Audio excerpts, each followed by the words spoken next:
Arguably one of the most popular distortion pedals of all time has been the Proco Rat.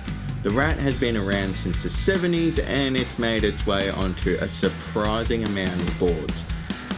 James Hetfield used to use them in Metallica, David Gilmour has played them every now and then.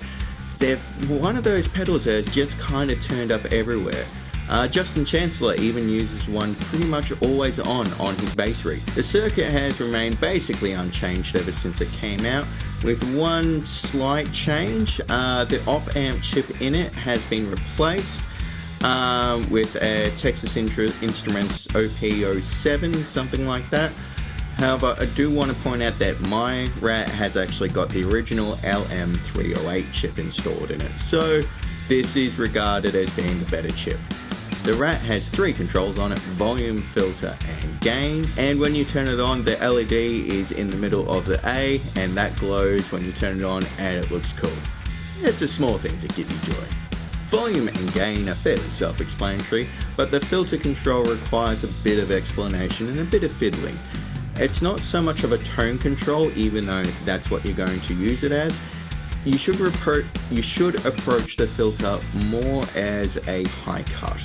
The more high cut there is, meaning that the darker the pedal sounds, or you open it up and it gets brighter and brighter and brighter. So it won't change like the mids or the bass or anything like that, you're just sort of shelving off the top end. That being said, come to think of it, the gain is a bit of a unique, strange beast as well. Because it's fairly usable across the entire spectrum.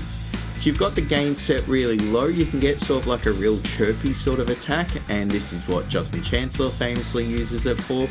But you can almost use it as a bit of an overdrivey, boosty sort of thing. And then it gets clearly into distortion territory the more you turn it up. But on full gain settings, it starts to borderline with a fuzz. So there's a lot of different sounds you can make just from that gain control alone. Combined with the filter control and that gain control, there's a lot of different things you can use this pedal for. And that's probably why it's ended up on so many different pedal boards throughout the years, from David Gilmour to punk to everything in between. It cuts the bass frequencies pretty heavily, kind of like a tube screamer.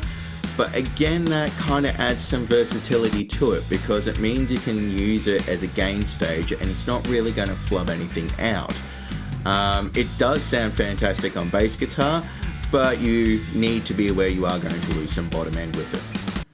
Personally, I'm not a massive fan of this Rat pedal, but I'm going to acknowledge it's more of a me issue rather than a pedal issue. Rats have been used everywhere. There is not a single problem with the Rat circuit or the Rat pedal. It's just got a fairly unique flavor, but I'm also going to put it down to I haven't found the setting that works for me yet. As I said, there's a huge variety of tones to be found with that really expansive gain and filter control. So it might be a pedal that you need to sit down and really fiddle with to get the right settings, but they're pretty cheap, they're everywhere, they've been used everywhere. If you've heard somebody use one and you like one, it's definitely worth a look.